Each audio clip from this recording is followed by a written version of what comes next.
안녕하십니까. TV조선 뉴스 현장 시작합니다. 37명이 사망한 밀양 화재 참사 현장에서는 본격적으로 화재 원인을 조사하고 있습니다. 네, 또 희생자들을 추모한 이 합동 분향소도 운영을 하고 있는데요. 현장에 나가는 취재기자 연결해 자세한 얘기 알아보겠습니다.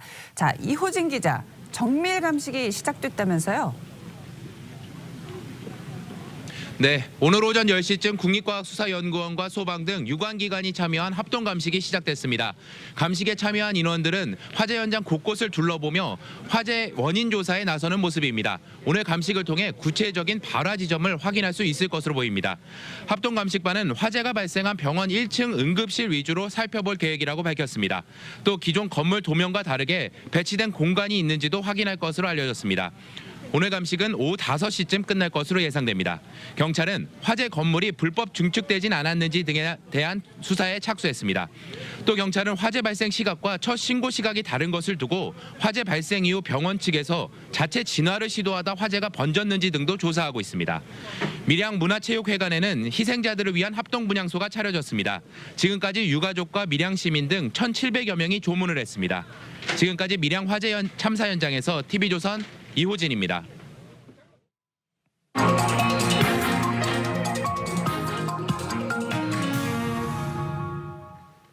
자, 이번 한 주 정치권의 주목을 끌었던 이슈 짚어보도록 하겠습니다. 네, 이 장성호 건국대 행정대학원장, 최창렬 용인대 교양학부 교수, 그리고 황태순 정치평론가, 김현성 민주연구원 부원장 네 분 모셨습니다. 어서 오십시오. 안녕하세요. 안녕하세요. 안녕하세요. 자, 지난 25일 발표된 여론조사, 그리고 그 이후에 발표된 여론조사, 문재인 대통령의 지지율이 처음으로 이제 50%대로 떨어졌다는 조사들이 속속 나오고 있습니다. 가상화폐 논란, 평창올림픽 논란, 2030 지지층들이 이제 조금씩 흩어지는 것 아니냐라는 얘기들이 나오는데, 자, 이런 상황에 대한 우리 패널분들의 기막힌 한 줄평 부탁드리도록 하겠습니다. 자, 다소 흔들리고 있는 듯한 이 문재인 대통령의 지지율, 과연 일시적이냐 아니면 그렇지 않을까, 여러 가지 의견들이 있을 것 같은데요. 네. 기막힌 한 줄평 부탁드리도록 하겠습니다. 먼저 황태수 평론가님 말씀부터 들어볼까요? 물렸네요. 잠깐만요. 예. 우문현답이다. 우문현답이요? 우문현답. 왜 우문현답이라고 하신 거죠? 통상 우문현답이라는 게 우리의 문제는 현장에 답이 있다. 이게 우문현답이라고 얘기하지 않습니까? 아니, 많이들 쓰는 표현이에요. 우문현답이라는데 사실은 뭐 지지율이라는 것은 오를 수도 있고 내릴 수도 있습니다. 그렇죠. 과거 역대 대통령을 보더라도 확 빠졌다가도 또 다시 회복하기도 하고. 이명박 대통령 집권 초기에는 뭐 한 자릿수까지 떨어졌던 것 같아요. 그렇죠. 초기에 예. 보면 이른바 그 당시 광우병 예. 파동 때는 거의 한 자릿수까지 내려갔다가 또 그 다음 분기에는 거의 막 3배, 4배 이상 오르지 않습니까? 네. 그러니까 저는 보면 지지율은 오를 수도 있고 내릴 수도 있다고 봅니다. 문제는 뭐냐니까 지금 이것이 최근 아까 조금 전에 말씀하신 대로 특히 2030을 중심으로 해서 지지율이 조금 흔들리는 이런 예. 모습들은 기본적으로는 저는 고용의 문제 있다고 봐요. 결국은 일자리. 예. 왜냐니까 문재인 정부 출범하면서 보면 일자리를 가장 중요시하지 않았습니까? 예. 그래서 예. 지난해 11조 2천억 추가 경정 예산을 갖다가 또 도입을 했고 또 지금까지 대략 한 19조 정도에 예. 달하는 일자리 자금들을 갖다가 계속 지금 어떻게 보면 좀 쏟아붓다시피 하고 있습니다만 예. 예. 오히려 보면 지난 12월 말이죠. 보면 청년 실업률이 9.9%입니다. 그렇죠. 사상 최고치예요. 사상 최고죠. 예. 그런 가운데 보면은 앞서 말씀하셨던 이러저러한 문제들이 겹치니까 이른바 저 젊은 층 입장에서는 예. 좀 울고 싶은 아이, 뭐 흔한 얘기를 뺨 때려준다는 예. 식으로 예. 이러저러한 것들이 있다 보니까 좀 폭발하는데 이런 부분에 있을 때 보니까 문 대통령 마침 그저께 보면 일자리 점검회의 하지 않았습니까? 그렇죠. 예. 어떻게 보면 그게 바로 소통입니다. 액션과 리액션이 있어야 돼요. 예. 뭔가 보면은 이쪽에서 뭔가 아쉬운 소리, 안타까운 소리를 냈을 때 그것을 받아준다면은 예. 그것은 지지율 하락을 다시 만회할 수 있는 계기도 될 수 있고 예. 또 거기에서 소통이 없으면은 또 그 지지율이 거듭 하락할 수 있는. 예. 그래서 막상 갔을 때는 현장을 가야 됩니다. 아하. 최근에 보면 장하성 실장을 비롯해서 또 농림부 장관 또 예. 담당 수석들이 현장에 점검 나갔다 최저임금 문제죠. 예. 예. 사실 좀 현장에서 가르침을 좀 많이 받았어요. 그랬죠. 예, 예. 그래서 그런 부분에 있어서 지금 현재 문재인 정부도 예. 현장에서 실제 돌아가는 목소리가 어디에 있는가 예. 예. 하는 부분에 대해서 좀 더 깊이 있는 생각들을 해야 된다 하는 예. 의미에서 네. 우리의 문제는 현장에 답이 있다. 현장에 답이 현장에 있다. 답이 있다. 우문 현답입니다. 장성호 교수님은 상당히 철학적인 표현을 쓰셨어요. 로고스와 감성. 파토스의 부조하다. 이거 무슨 뜻인가요? 구조와 현상이라고 제가 예. 신이론은 아니지만 이렇게 좀 명칭을 붙이고 싶은데 현 정부는 지금 상당히 당황스러울 것이다. 아, 그리고 그래요? 앞으로 저는 이것을 뭐 여론은 올랐다 내렸다 하겠지만 예. 그러나 이 문제는 저는 상당히 심각하게 현 정부에서 받아들여야 된다고 봅니다. 젊은 층이 지금 문재인 정부의 어떤 핵심적인 지지층 아니었습니까? 예, 예. 개혁을 어떤 상징적으로 내세우는 것이 젊은 세대 2030 세대인데 예. 2030 세대가 등을 돌린다면 정권의 기반이 저는 흔들린다고 봅니다. 그렇기 예. 때문에 상당히 지금 심각하게 받아들여야 될 필요가 있고 이성이라는 것은 결국은 개혁 정책이죠. 예. 정부가 국가의 미래를 위해서 앞으로 나가고자 하는 건데 이 감성이라는 파토스라는 것은 마음 아닙니까? 이 마음이라는 것은 현실과 이익이라고 저는 생각을 합니다. 예. 2030 세대는 전형적인 현실적인 세대입니다. 예. 실용주의 세대고 그리고 꽤 많고 총명한 이런 스윙 보트라고 할 수가 있는데 이 젊은 세대들이 우리한테 이득이 없고 우리가 손해를 본다고 하면 가차없이 돌아서는 그런 세대다. 우리가 기성세대랑 전혀 차원이 다른 기성세대는 이념적인 프레임에 갇혀 있고 예. 지역적인 프레임에 갇혀 있지 않습니까? 예. 그러나 2030 세대는 전혀 그런 세대가 아닙니다.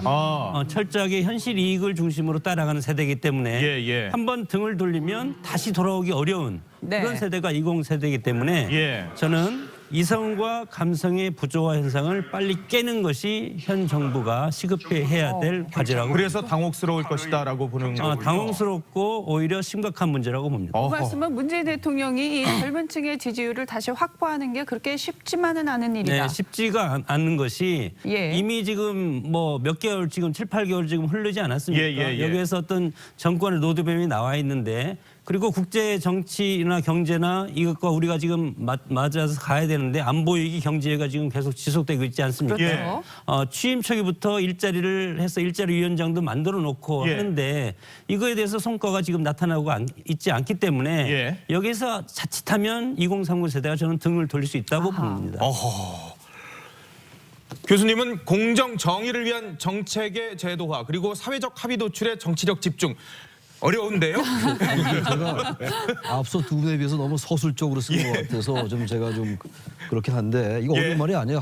다들 하는 말이고 예. 문재인 대통령께서 하신 말씀 중에서 기회는 균등하게 그리고 과정은 공정하게 결과는 예. 정의롭게 해야 된다 이런 얘기를 했잖아요. 그렇죠. 예. 근데 이번에 이제 그 지지율이 좀 하락한 거는 여러 가지 이유가 있겠습니다만 역시 정책의 혼선인 것 같아요. 정책의 혼선이요? 예, 특히 남북 단일 팀에 관련돼서 2030 세대의 지지율이 많이 떨어졌다는 예, 여론조사 예. 결과가 나왔잖아요. 그렇죠. 네. 가상화폐 정책도 그랬고 예. 또 부동산도 정부가 여러 정책을 쓰고 있습니다만 이 격차는 더 벌어지고 있는 거죠. 예.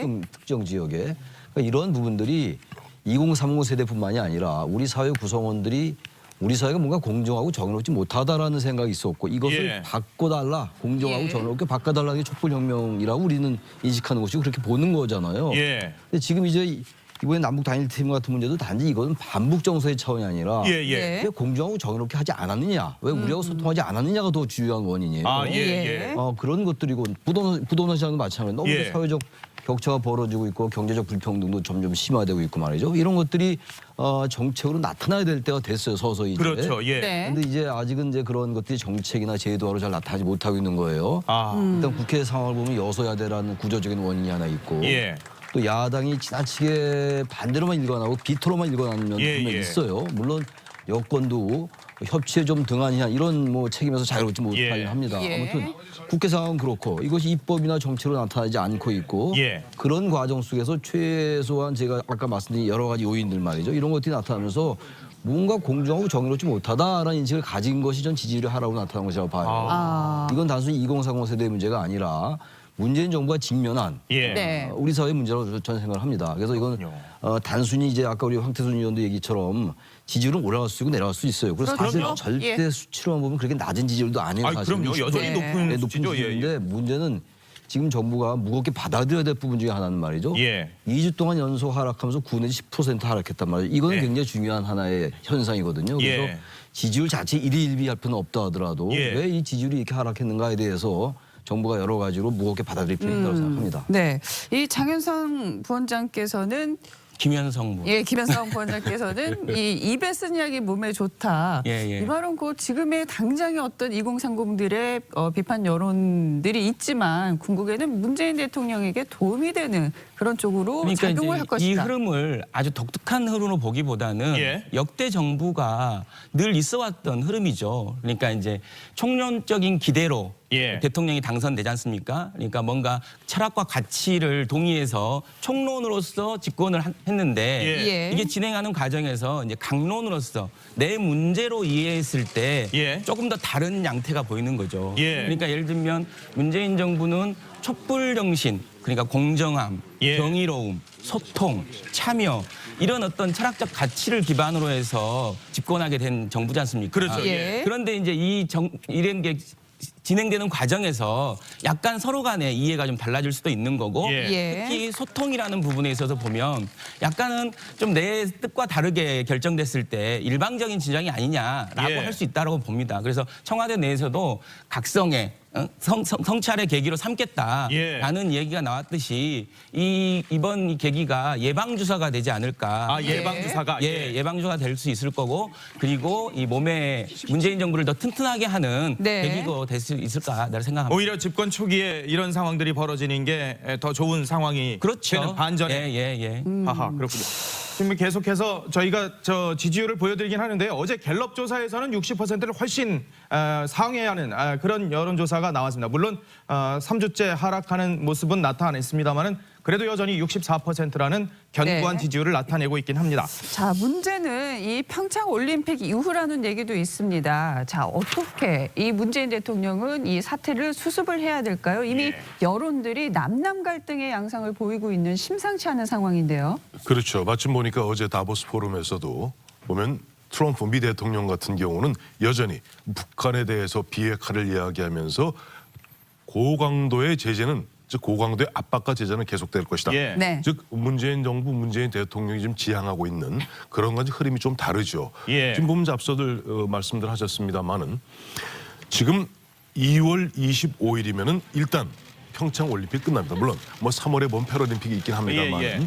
자 그렇게 되었을 경우 뭐 보면 우리가 보면 한미 간에 뭐 키리졸브 훈련이라든가 독수리 훈련 같은 것도 좀 조정해 놓지 않았어요. 예. 그러나 지금 북한 김정은 같은 경우는 원래 4월 25일이던 건군절을 갖다 2월 8일로 바꾸어 가면서 예. 대대적인 퍼레이드를 할 생각입니다. 열병식을 한다 그러죠. 열병식을 한다고 그러죠. 자 그렇게 되었을 경우 저는 가장 큰 걱정이 뭐냐니까 2월 25일이 끝나고 났을 때 예. 그때 가서 제가 지난주에 말씀드린 대로 국민은 국민대로 또 보면 각자 나라 관여된 국가는 국가대로 이른바 수지 계산을 맞출 겁니다. 예. 자 대한민국 정부가 보면 자 아까 말씀하셨던 뭐 지지율 하락이 뭐가 되었다는 예. 계기가 되었다는 뭐 단일팀 한반도기 등등등 예. 그다음에 무슨 예술단 공연 등등의 여러 가지 이벤트들이 있지 않았습니까? 예. 있지 않겠습니까? 근데 그래서 2월 25일 이후에 또 3월 19일 이후에 예. 그야말로 한반도의 긴장이 완화되는 뭐 그런 어떻게 당초 문재인 정부가 지향했던 바대로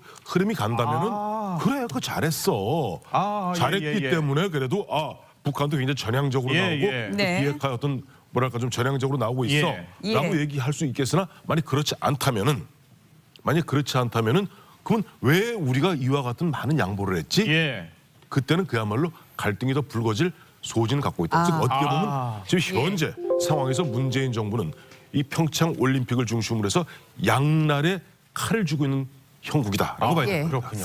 자, 이런 와중에 그러면 이제 주제를 좀 다음 주제로 예. 넘어가 보도록 하겠습니다. 이번 주에 그 뉴욕 타임스퀘어에 정말 그야말로 볼썽사나운 모습까지 벌어지는 모습이었는데 자, 한 번은 문재인 대통령의 생일 축하 광고. 그런데 여기에 또 반발해서 노무현 대통령 비하 광고가 또 등장하는 극과 극의 민심 충돌이 뉴욕 타임스퀘어에 있었습니다. 자, 이에 대한 기막힌 한 줄 평 부탁드리도록 하겠습니다. 자, 문재인 대통령 생일 축하 광고, 거기에 맞서서 노무현 전 대통령에 대한 비하 광고의 등장, 네. 광고 사업자의 사과까지 이어지는 모습들. 자, 비교 불가라고 김현성 소장은 써주셨습니다. 어떤 게 비교 불가라는 거죠? 그러니까 그 흐름을 그러니까 한 흐름은 그러니까 일부 일배식 사고를 가진 삐뚤어진 네티즌이 어떤 폐륜적 행위를 했던 이런 광고와 예. 그리고 어떤 많은 국민들의 성금과 이런 국민들이 함께해서 문재인 정부의 성공을 바라는 마음에서 만들어진 광고와 이 자리에서 동일한 어떤 걸로 비교한다는 것 자체가 예. 어불성설이다. 이 말 예. 자체가. 그래서 진짜 일베의 삐뚤어진 어떤 폐륜적 행위 자체에 대해서 좀 우리가 준엄하게 경고해야 되고 어떻게 보면 사자에 대한 명예훼손이죠. 아하.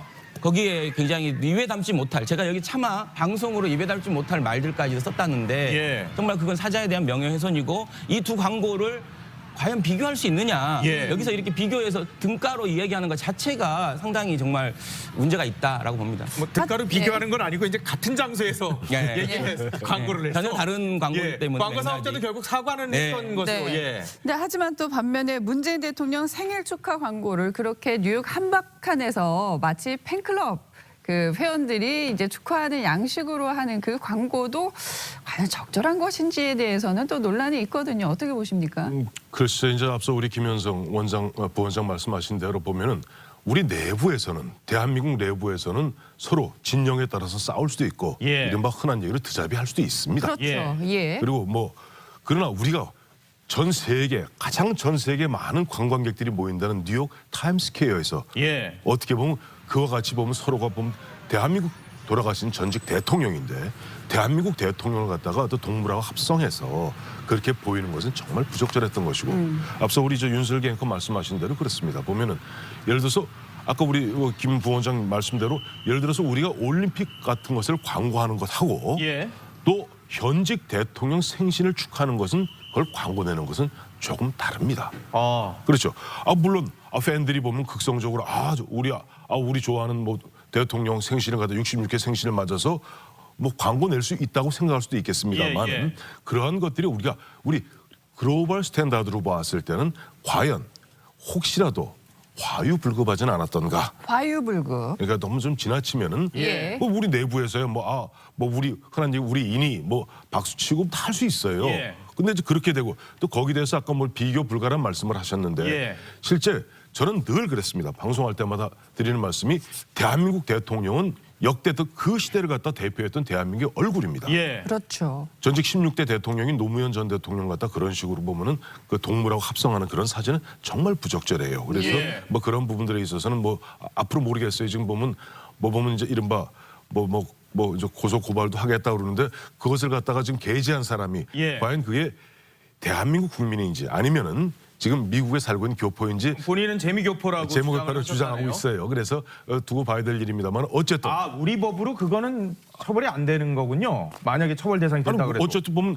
이게 속지준이냐 속이준이냐 저는 법률 전문가인지 예, 모르겠습니다만 어쨌든 제가 어물전 망신이라고 쓴 것은 예. 그와 같이 대한민국의 내부에서도 싸울 수 있는 이야기를 갖고 예. 네. 그 타임스퀘어 광장까지. 전 예. 세계인이 타임스퀘어까지. 가장 모이는 데 가서 서로 그렇게 그런 모습 보이는 것은 정말 어물전 망신이다 말씀드립니다. 최 교수님은 대립 갈등의 상시화, 극단의 정치자라고 얘기를 하셨습니다. 이거는 전 하나의 현상으로 받아들이고 싶어요. 일단 이 말씀드리기 전에 그 일베에서 예. 그것을 올린 사람은 비난받아 마땅하다. 예. 그럼 앞서 두 분이 충분히 설명했으니까 제가 뭐 다시 재론하지 않겠는데 그야말로 노무현 대통령에 대해서 그런 글을 올린다는 건 있을 수 없어요. 어쨌든 정치나 예. 이런 것은 네. 다 우리 인간이 하는 건데 그럼요. 최근에 정치권에서도 자꾸 노무현 전 대통령을 자꾸 소환하는 이런 예. 것은 일단 바람직하지 않다라는 말씀 한번 드리고 예, 예. 싶고 또 문재인 대통령에 대한 지지자들이 올리는 것도 그렇게 비판의 대상은 아닌 것 같아요. 단지 보기에 따라서는 지지하지 않는 사람들은 물론이겠습니다만 네. 좀 중간 자적의 입장에 있는 유권자들이나 투표자들이 볼 때는 조금 과도하다고 느낄 수는 있을 것 같아요. 예. 그러나 예. 그것이 그렇게 비난받거나 비판받을 부분은 전혀 아니라고 보는 예. 것이고 예. 전 지금 뭐 아까 우리 김현성 원장 말씀처럼 등치로 비교될 것은 아니면 분명한데 예. 예. 하나의 우리가 굳이 현상으로 설명한다면 우리 정치가 지나치게 이 반목 대립 갈등이 아주 구조화, 상습화, 예. 상시화, 예. 고질화 이렇게 돼 있어요. 예. 그런 부분들이 하나의 극단적인 형태로 나타난 거라고 저는 보거든요. 예. 예. 그래서 아까 전에 한 줄 평에서는 어쨌든 뭔가 이 적폐 수사를 뭔가 이제 정책으로 제도화로 자꾸만 구체화시켜야 된다는 말씀 드렸잖아요. 예. 그러나 같은 맥락에서 이제는 우리가 이 이제 극단의 정치를 어떻게 제도적으로 완화시킬 수 있을 것인가? 예. 이거 네. 좀 다른 측면이 될 수는 있겠습니다만 선거제도나 정당제도 문제, 뭐 예. 소선거구제를 뭐 개혁한다든지요. 지나치게 양당 체제, 기득권 양당 체제보다 뭔가 국민들 사회 구성원들의 요구와 갈등과 이익이 좀 표출될 수 있는 예. 그런 다당 체제로의 그러한 변화를 네. 위한 선거제도의 개혁 이런 것들 한번 생각해 본 거예요. 그러니까 선거제도의 개혁까지 그래서 저는 굉장히 크게 또 이 사회가 기차를. 그 하나하나의 디테일한 현상들이지만 예. 그게 다 이유가 있는 것들이다. 예. 대단히 상식과 원칙에 부합하지 않잖아요. 예. 어떻게 전직 대통령이 아니라도 그렇지 어떻게 그런 걸 올립니까? 예. 대한민국 부끄러운 문제 아까 어물쩡망신한 말씀하셨는데 예. 그거는 그야말로 한국 정치가 그렇게 여러 가지 극단적인 대립으로 일상화되어 있는 건데 이걸 뭔가 고쳐야 된다. 그게 정치 개혁이고 제도 개혁이고 말이죠. 네. 그게 전 촛불혁명의 하나의 바람이라고 보는데 지금 바른정당과 국민의당 얘기가 좀 또 딴 데로 가는데 이것은 전 다당 지적은 다르다고 봅니다. 일단 첨언한다면. 네. 자, 이런 가운데 또 다른 뜨거운 이슈가 있습니다. 그게 자, 장 무엇이냐면 교수님이 예. OX 문화라고 써주셨어요. 토론에 약한 권위주의 정치 문화. 제가 좀 빠질 뻔했습니다. 짧게 하셔야겠네요. 우리 민족 어떤 철학적인 분의 극한주의라는 것이 있었습니다. 그렇죠. 과거에 뭐 예를 들어서 의병 활동도 마찬가지고 목숨을 걸고 하는 결사항쟁 이런 걸 우리가 많이 들어왔지 않습니까? 예. 거기에다가 그 문화에다가 오늘날 정보화 시대에서 정보화 시대의 어두운 면이 결합된 부분이 저런 모습으로 저는 표출됐다고 봅니다.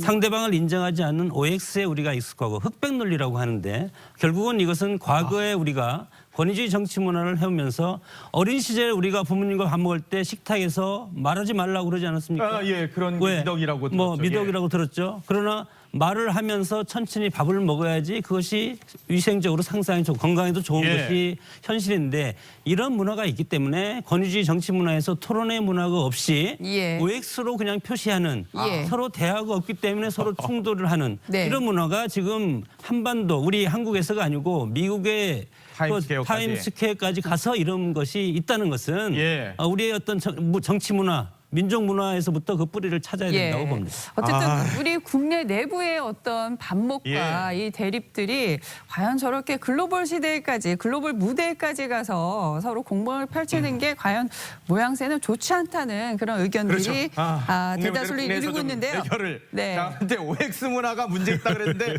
네. 저희가 지금 사실 OX를 지금 하나 준비를 해놓고 네. 있는 상황이거든요. 자, 이런 상황에서 또 다른 하나의 또 뜨거운 이슈가 이제 급부상을 했는데요. 바로 이해찬 전 총리가 민주당이 앞으로 30년 동안 장기 집권을 해야 한다는 얘기를 해서 또 논란이 커지고 있습니다. 예. 자, 이 발언 적절하다 아니다. OX로 한번 여쭤볼게요. 자, 민주당의 장기 집권 플랜이 시작이 됐다 아니다. OX로 좀 부탁드릴게요. 이해찬 전 총리가 얘기를 한 겁니다. 민주당이 장기 집권해야 된다. 그리고 홍준표 대표는 지방선거 지나면 아웃될 것이다. 뭐 이런 네. 표현을 했는데 자, OX로 좀 부탁을 드리도록 하겠습니다. 2대 2가 2대 2로 나오는군요. 팽팽하게만 써시네요. 이분법적 표현을 써서 죄송한데 자, 여하튼 장기 집권 플랜 세모로 또 바꾸셨어요 지금. 세모부터 좀 들어볼게요. 아니 그거야말로 OX로 하기가 어려운 문제예요.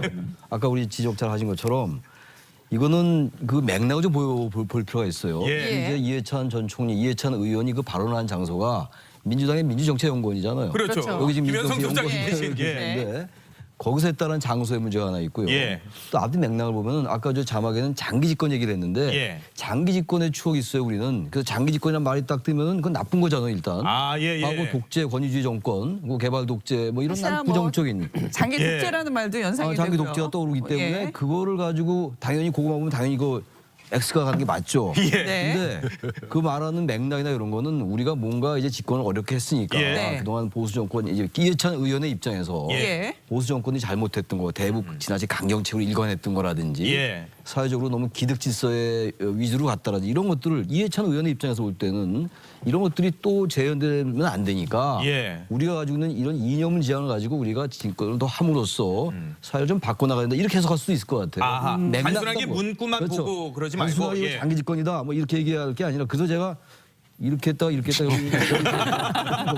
근데 저는 그걸 너무 부정적으로 해석할 건 아닌 것 같고 예. 네. 과연 어떠한 것들을 민주당이 지향하고 있는 것인가 우리가 예. 볼 필요가 있다고 생각합니다. 김 소장님은 그러니까 직접 들으셨을 건데. 그렇죠. 예. 이 공영방송인 이 TV 조선에서 이렇게 다뤄지는 걸 보니까 예. 아무튼 관심이 큰 것이구나라고 생각했습니다. 아하. 이게 어떤 내용이냐면 저희 민주연구원에서 당원들과 어떤 우리 내부에 네. 공부하는 모임으로 민주공대라는 인터넷 방송, 유튜브 방송을 하고 있습니다. 거기에 이제 초청돼서 와서 하신 발언인데요. 발언의 이제 맥락적, 문맥적으로 보면 저는 세 가지 관점에서 말씀하셨어요. 예. 예. 첫 번째 관점은 이게 정당이라는 게 목적이 정권을 창출하는 거다. 예. 네. 그럼 여기서 나오셔갖고 당원들한테 우리 그러면 정권 넘겨야 됩니다 이렇게 말씀하실 수 없는 거 그럴 순 없죠. 아닙니까? 예. 그래서 예. 우리 정권 잡아야 되는 게 목적이고 이렇게 돼야 우리나라가 잘 될 수 있다라는 예. 얘기는 하실 수 있는 거거든요. 예, 예. 그리고 두 번째는 그 당시에 이명박 박근혜가 9년 동안 이 나라를 이렇게 엄청나게 휘퇴시켰다. 예. 역주행시켰다. 그래서 그 9년의 역주행을 막기 위해서는 더 진보 정권의 장기 집권이 필요하다. 아니 예. 연속 집권이 필요하다. 명확한 원칙은 장기 집권이라는 말씀하시지 않았고 연속 집권, 계속 집권 이렇게 말씀하셨어요. 장기 집권이 아니라 연속 집권, 계속 집권. 그런 말씀을 하셨고 예. 또 거기서 이제 그런 서구에서는 정당을 대신하는 시민단체와 노조들이 발전을 해서 국민의 뜻이 예. 잘 이렇게 전달되는데 우리는 정당이 더 중요하다. 네. 그래서 이제 복지국가 그리고 평화국가 이런 걸 만들기 위해서는 조금 더 긴 호흡을 가지고 진보가 집권을 해야 된다라는 의미로 말씀하셨고 이건 정당 안에서 정당의 채널로 말씀하신 예. 거라는 것을 다시 한번 말씀드리고 문맥적으로 보면 저는 이제 이게 비판받아야 될 게보다는 저는 이제 자유한국당이나 이런 분들이 어떤 자기네 가치와 뜻을 가지고 집권을 하려는 노력을 해야 된다 이번 기회에 예. 네. 자꾸 반대만 해서 그 반대 군부로 집권을 하겠다라는 이걸 버려야 된다라는 거죠. 그렇군요. 본인들의 목소리를 내서 집권을 해야 된다라고 예. 이 얘기를 받아들이면 됩니다. 황평론가님이요. 이게 저 우리 김현성 부원장님 말씀 듣고 우리 최창일 교수님 말씀 들으니까 저도 이렇게 되는데 그건 아니고 뭐 아까 두 분 말씀하셨습니다만 예. 실제 보면 내부 행사에서 예. 내부 행사에서 그야말로 사기를 북돋우기 위해서 이런저런 얘기 할 수 있겠죠. 예. 뭐 지난 얘기입니다만 2002년 당시 한나라당 대선 후보였던 이회창 총재의 사모님이 예. 그 당시 시장 군수 부인들하고 그 당시 저 연수원이죠. 예. 천안 연수원에서 얘기하시면서 천안 연수원에. 예. 하늘이 두 쪽이 나도 그 얘기했다가 완전히 구설수에 휘말린 적이 있어요. 그러네요. 기억나실 그 표현 겁니다. 기억나네요. 하늘이 두 쪽이나. 하늘이 두 쪽이 나도 이번에는 왜그 당시 DJ 대통령 시절이었거든요. 예. 그리고 당시 이제 여당에서는 노무현 후보가 나오셨고 이쪽에서 이회창 후보 나가셨는데 마침 그 한인호 교사가 하늘이 두 쪽이 나도 이 얘기하는데 그 묘하게도 흘렀어요. 예. 난리가 났습니다. 예. 그렇습니다. 지금 보면은 마침 이해찬 전 총리, 이해찬 의원님 같은 경우는 지난 대선 때 무슨 얘기하셨죠? 보수 괴멸을 말씀하셨던 분입니다. 예. 20년 집권에서 보수 괴멸을 말씀하셨던 분인데 예. 아무리 내부적 행사를 할지라도 이런저런 이야기들은 한데 흐르게 되어 있습니다. 예. 그렇죠. 네, 예. 한데 흐르게 되어 있는데 그런 흐르는 부분에서 보면 마침 최근에 보니까 물론 뭐 집권 여당 입장에서는 분위기도 좋고 그 당시 1월 7일 날 처음에 하신 거니까 강의를 지지율도 높고 하셨습니다만 그럴수록에 보면 좀 더 겸손하고 겸허한 대사가 필요한 것이다. 하하. 그러니까 세계적인 정치학자인 카를 스미스가 얘기했죠.